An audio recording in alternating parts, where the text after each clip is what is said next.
Assalamualaikum semua. Okey, resipi kita kali ini adalah nugget ikan ya. Garing di luar, gebu di dalam ya. Okey, kita perlukan isi ikan. Tak kira ikan apa, ikan tenggiri lagi bagus. Ikan patin pun okey juga. Sebab dia punya daging dia banyak kan. Okey, isi ikan. Tepung gandum. Bawang putih, nanti kita akan blender semua ya. Ini gula. Ini baking powder. Garam. Serbuk perasa dan juga lada sulah ataupun lada putih serbuk ya. Kemudian kita akan blender semua ni ya.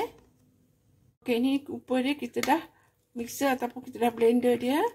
Kemudian kita masuk dalam loyang sebab kita nak kukus ya. Dia proses dia pertama kena kukus dulu. Lepas tu baru digoreng. Sekarang kita kukus.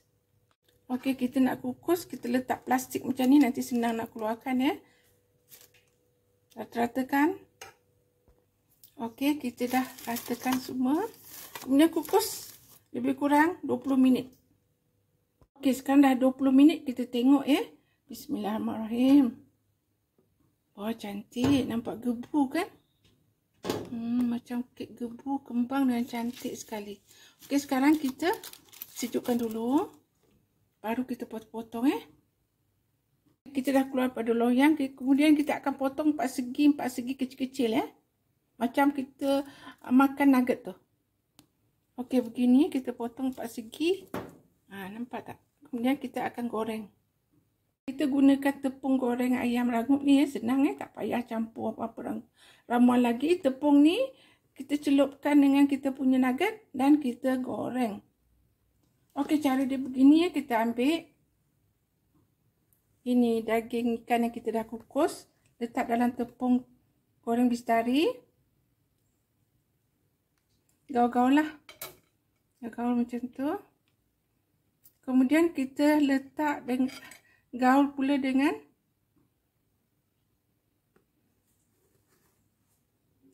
ini serbuk roti ya.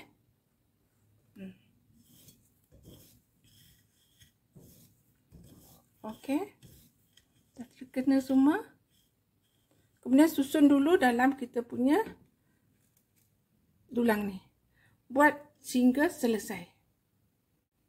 Okey, sekarang kita dah siap semua salut dengan serbuk roti kan. Kemudian kita nak goreng ataupun nak letak dalam chiller dulu pun boleh. Bila-bila kita nak goreng, terpulang Ini dah siap kita punya nugget ikan kita. Tinggal nak goreng sahaja. Okey, sekarang kita goreng hingga masak Okey, dah masak Nampak garing Okey, sekarang dah masak, bolehlah kita hidangkan ya.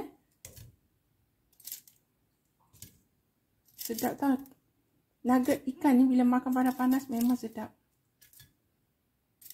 Rangup dan dalam dia lembut lah.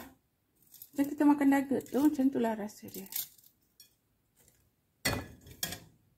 Okey. Yang ini kita belum goreng lagi. Kalau kita nanti nak goreng, tak nak lagi kan?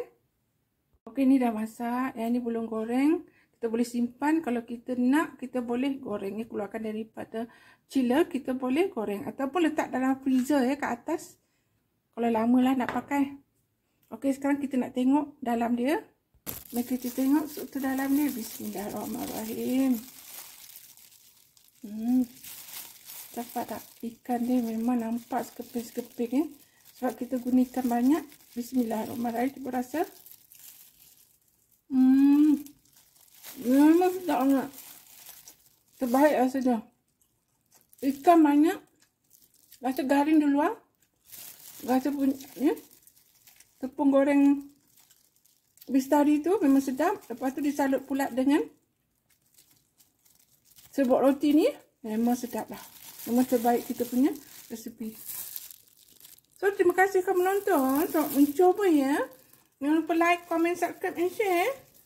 Sampai jumpa lagi. Bye.